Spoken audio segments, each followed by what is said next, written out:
Don Juan del Amor y su segunda entrega sobre los celos.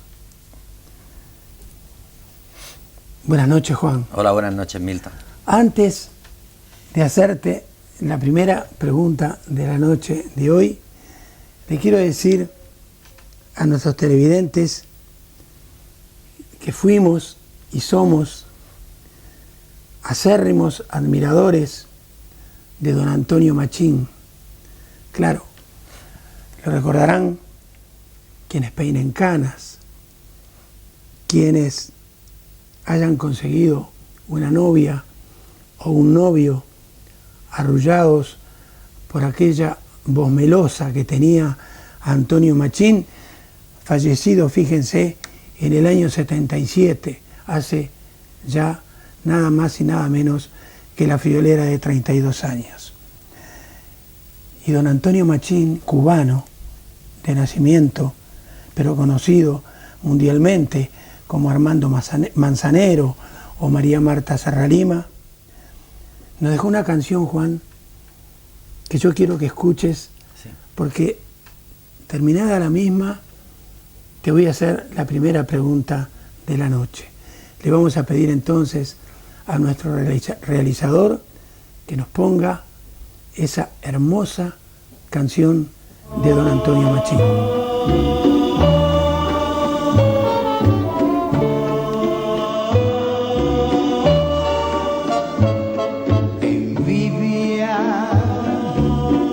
Tengo envidia de los valles, de los montes y los ríos, de los pueblos y las calles que has cruzado tú sin mí. Envidia, tengo envidia de tus cosas, tengo envidia de tu sombra, de tu casa y de tus rosas, porque están cerca de ti.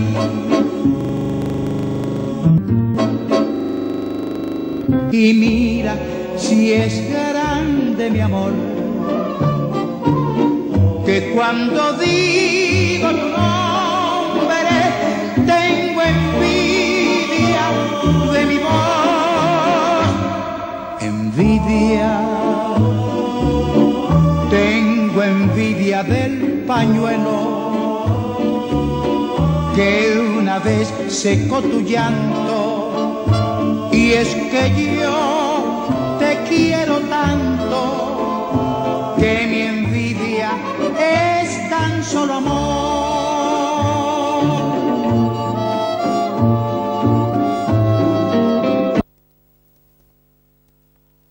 Tengo envidia del pañuelo que una vez secó tu llanto, y es que yo te quiero tanto que cuando digo tu nombre tengo envidia de mi voz.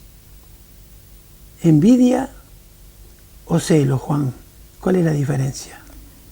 Bueno, esta canción no es de envidia, esta canción es de amor, ni es de celos.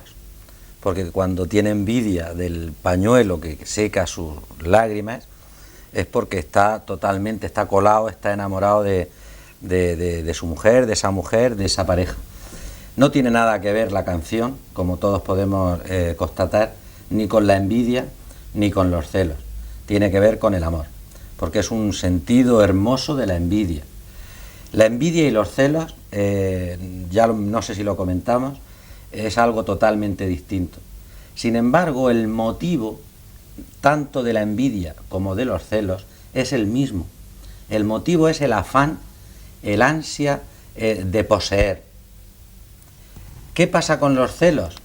Que el que posee o cree que posee tiene miedo de perderlo, y la envidia es que quiere poseer lo que no tiene.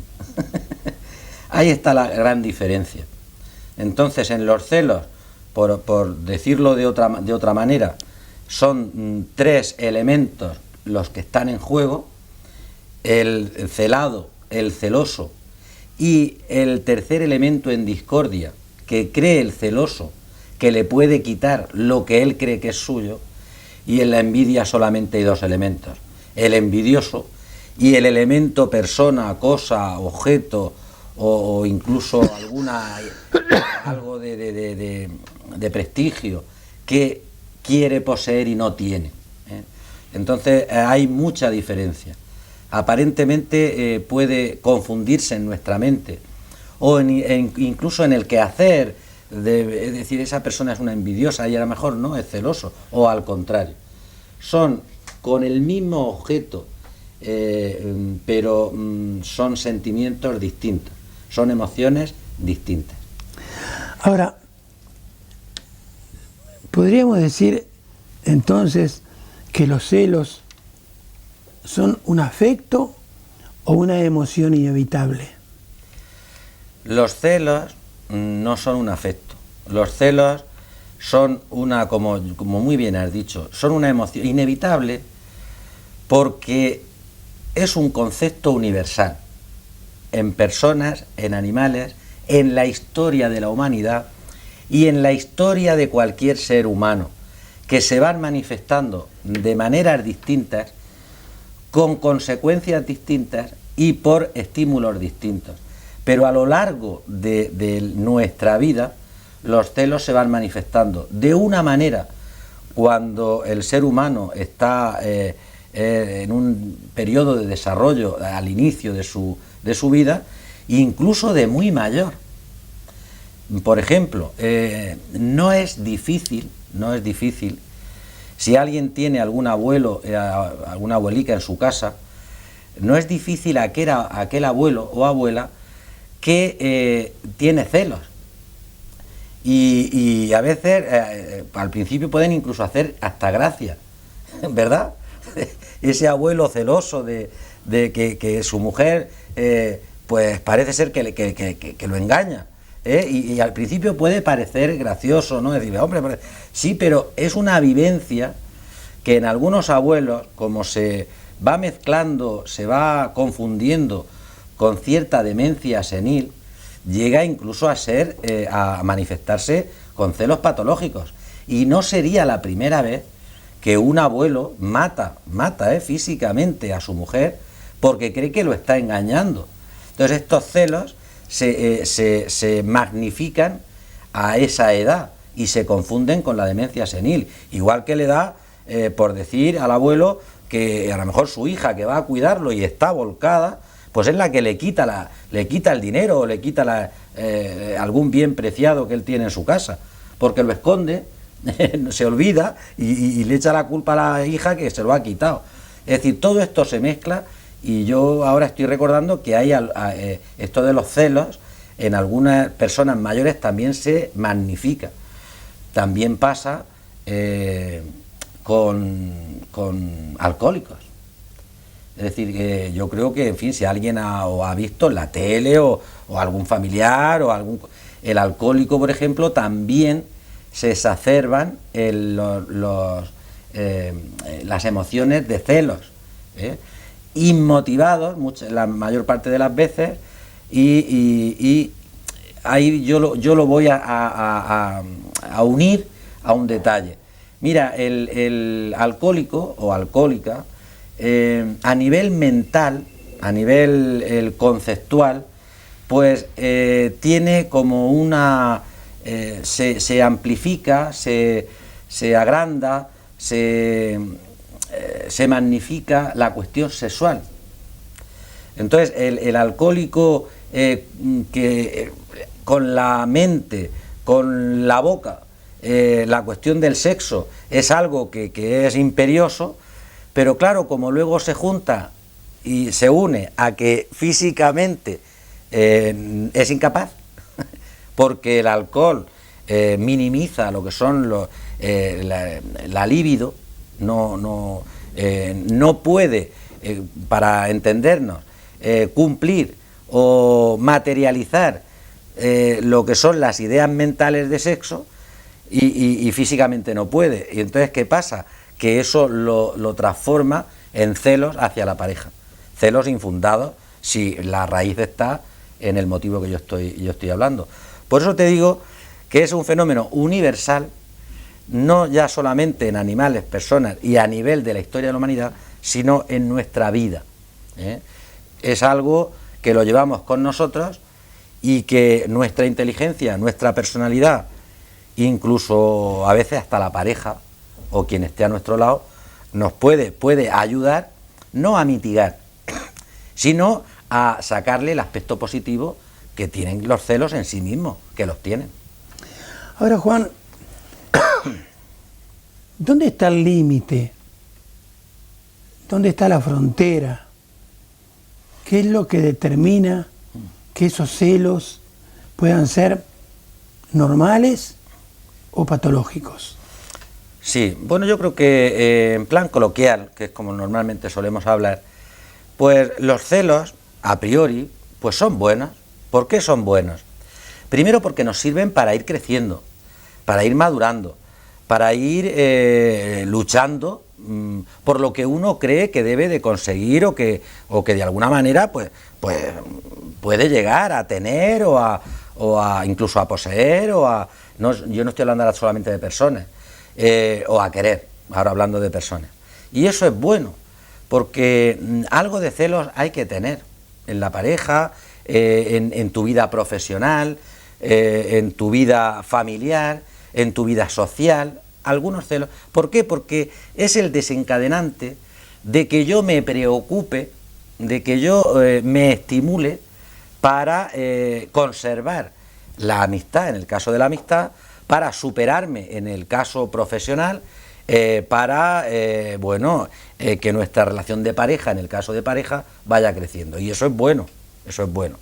Por otro lado, si yo tengo celos o la persona celosa, incluso hasta que le pueda hacer sufrir, le provoca un celamiento hacia la otra persona, en cuidarla, en tener ese esmero de que esté bien, de que se encuentre a gusto conmigo, a gusto en su entorno, pues eso es fenomenal. El problema, que yo creo que es donde me has hecho el hincapié, es que para que sea ese sentimiento, esa emoción, ese estado de ánimo, para que sea patológico, tienen que darse dos condiciones.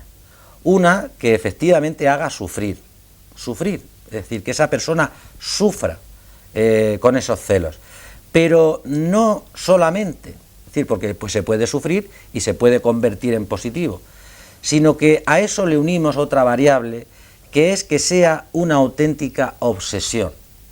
Ya sabes tú que en psicología, en psiquiatría, cuando hablamos de las obsesiones ya nos estamos metiendo, ya derivamos a enfermedades mentales. Bueno, pues cuando se juntan esas dos variables, es decir, el que la persona sufra, y claro, al decir sufrir, entendemos todos el contexto de esa persona, de su vida emocional, profesional, del dormir, del comer, o sea, el sufrir es todo. Y luego cuando se hace obsesión permanente en sí mismo, es decir, ese es algo que no se puede quitar de la cabeza, que no se puede apartar de mi vida cotidiana. Eso no quiere decir, es decir, cuando salen estas dos variables, está claro que ya estamos hablando de unos celos patológicos.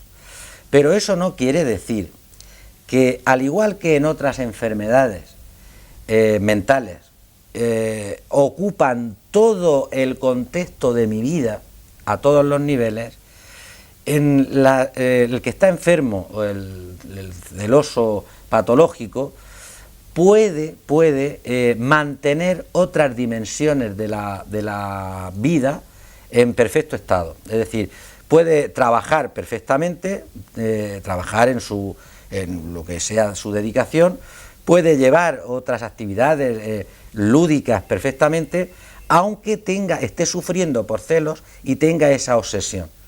Ahora, al decir obsesión, en cada momento de su vida, aunque esté desarrollando bien el trabajo, aunque esté bien con sus amigos, lo que le va rondando la mente el llamar por teléfono, bueno, ya hemos visto películas, o cada uno lo habrá experimentado o lo habrá visto, pues está pensando en esos celos que tiene, sea a nivel de pareja, sea a nivel profesional, sea a cualquier tipo de nivel, porque a veces cuando hablamos de celos, la inercia nuestra es siempre pensar en la pareja, ¿verdad? Que los celos solamente se dan en el ámbito de pareja, pero no es verdad, no solamente es en el ámbito de pareja.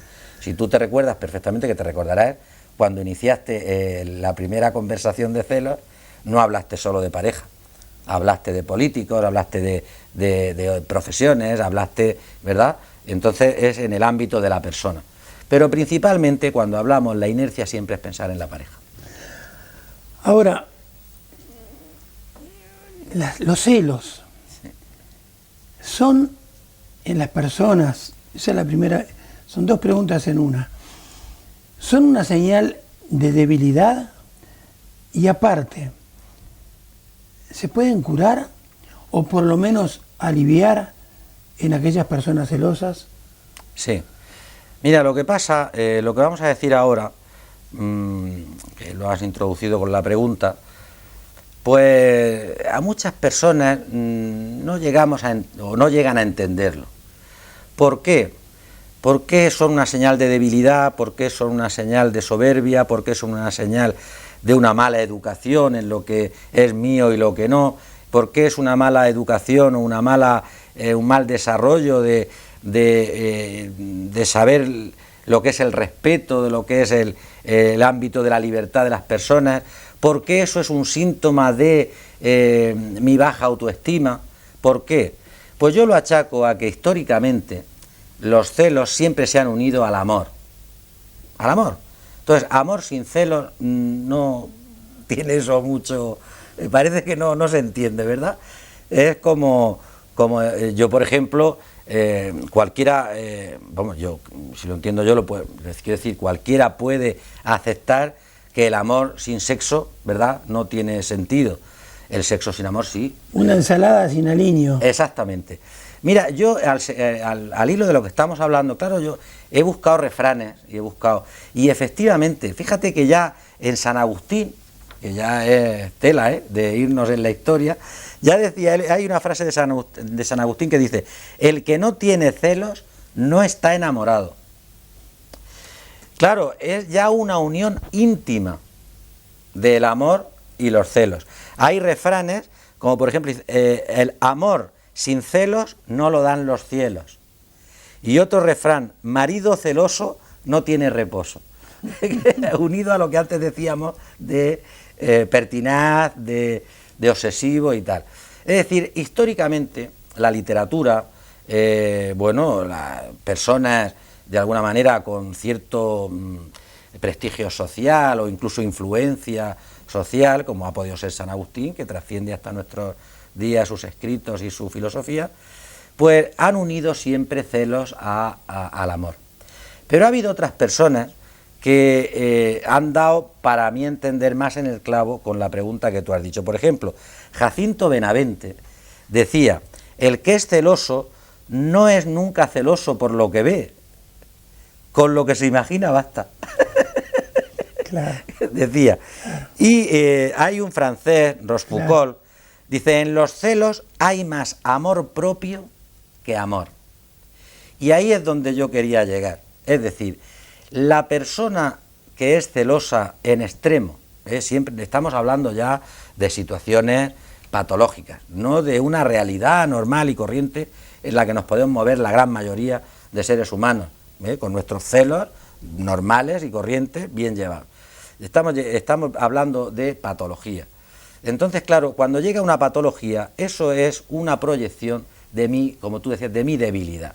Es decir, yo no estoy seguro de mí mismo, yo no tengo claro que yo pueda mantener ese amor, y entonces se desvía en celos. Claro, esa debilidad, se ha dicho muchas veces, falta de autoestima, ese falto de seguridad en sí mismo, pues hace que se proyecte. Luego esas personas se vuelven bastante rígidas. ¿Rígidas en qué sentido? En el sentido de que, bueno, la libertad con la que se mueven en la vida, libertad me refiero a todos los niveles, de pensamiento, de actuaciones, de relaciones, de actuaciones en mi vida, salir o entrar, o ir o venir, no es la misma libertad que se le permite a la pareja, es totalmente rígido con esa pareja. Luego también hay situaciones, para mí esto es curioso, lo que te voy a decir, para mí es curioso lo siguiente, es decir, cuando hablamos de relación de pareja, por centrarnos en este tipo de celos, la mujer es más fácil que entienda o perdone vamos a llamarle un desliz, por así decir, del marido sexual, que un desliz emocional. Es que es curioso, el hombre es al contrario, es decir, las cuestiones emocionales le afectan menos y le afecta más si tuviera una infidelidad, vamos a llamarle, física, sexual. Eso para mí es curioso. ¿Por qué? Porque la mente, de cómo trabaja, de cómo se desarrolla y los valores que va ocasionando o que va manifestando, no en sí mismo, sino en su relación de pareja, son distintos en el hombre y en la mujer. Se perdona, repito, el hombre perdona antes una infidelidad emocional, además yo creo que casi no le da importancia, y la mujer es al contrario, perdona antes una infidelidad física que una emocional. Y si lo reflexionamos, yo, en fin, a lo mejor, claro, estoy en el bando que estoy y mi mente funciona como funciona, pero si nos ponemos a reflexionar, ¿qué razón tiene la mujer? Que la tiene. Pero Juan, voy enrabando lo que estás diciendo, sí, y voy a exagerar. sí. A veces los celos, entonces, ¿no serán el querer proyectar un deseo íntimo de infidelidad en la otra persona? Pues yo qué sé, puede ser, puede ser. Lo que pasa es que, claro, si nos centramos ahora en el amor, los celos, porque claro, hay que centrarse, por la pregunta, en los celos de pareja, ¿verdad? Puede pasar, efectivamente, que sea hombre o mujer, porque aquí hay mujeres celosas y hay hombres celosos a estos niveles, que esa persona celosa sí tenga intencionalidad en esas relaciones extramatrimoniales. Entonces piensa, que yo creo que es por donde va tu pregunta, y está convencido que esa intencionalidad, ya no la califico, ni buena ni mala, esa intencionalidad la tiene también la otra persona. Entonces es normal que se proyecte como, pero no solamente, esto pasa en la vida, no solamente en los celos, ¿no? Ahí de esto también hay refranes, cree el ladrón que todos son de su condición, es decir, y eso es muy normal, muy normal. Pero normal, no digo que en todo el mundo, sino en personas, yo le digo más sencillas intelectualmente, que no son capaces de trascender su pensamiento, sus emociones o su mismo ser personal. Es lo que hablamos. Es decir, hay personas tan mediocres mentalmente que todo lo proyectan con arreglo a mis valores. Es decir, todo el mundo se mueve, todo el mundo tiene los mismos incentivos, los mismos intereses, las mismas intenciones que tengo yo. Muchas veces se equivocan, porque no tienen por qué ser. Es decir, yo me puedo mover por unos intereses y llegar al mismo sitio que tú por otros intereses. Y centrándonos en los celos, pues igual yo tengo una intencionalidad en estas relaciones extramatrimoniales y tú no. Normalmente cuando se suele ver, pues yo no lo sé, a veces en la tele, ¿no? Parejas o, bueno, conocidas también, te das cuenta que eso, a lo mejor la muchacha pues saluda con un agrado extraordinario amigos, incluso algunos tienen costumbres, como por ejemplo de tocar, no ya esta costumbre fea de llamar la atención, sino de tocar, de acariciar, y es algo porque lo ha vivido así, es decir, está dentro de su respeto, y dentro de su sentido de la amistad, y echan el brazo por encima y se pueden dar un beso. Claro, si la pareja, sea hombre o mujer, no está dentro de sus cánones de funcionamiento, pues le está dando una intencionalidad que realmente igual no tiene. Porque si la tiene, entonces ¿qué más te da? Claro. Si la tuviera, claro. si la tuviera, y encima a las claras, digo, bueno, pues ya está claro que este no es mi sitio, ¿verdad? Bueno, pues eso suele pasar, pero te digo que nos proyectamos no solamente en la cuestión de celos, sino en todo el ámbito de nuestra vida. Pero antes he dicho yo que mediocridad mental. Es importante, ¿verdad?, la inteligencia, pero también es importante lo que es la educación, lo que es el trabajar esto en tu familia o en tu formación desde el principio, y además también lo que es la inteligencia, la mente. Ha quedado una cantidad de preguntas, si el celoso atiende y entiende razones, Sí, sí. si el celoso, tenemos que hablar también, se puede curar, Sí, sí. se puede prevenir. Sí. ¿Por qué en estas épocas los celos afloran mucho más que en otras? En verano. ¿Será por el calor? No sé, ya nos lo explicarás. Sí. Así que en la próxima entrega, entonces, Dios mediante, seguiremos hablando de este tema. ¿Vale? Cuando quieras. Muy bien. Y bueno, y a ustedes, decirles, como siempre, que una vez más hemos cerrado con broche de oro nuestro programa de hoy, y que si les agradó, dentro de 7 días y 7 noches nos volvemos a reencontrar aquí en esta misma casa. Hasta entonces.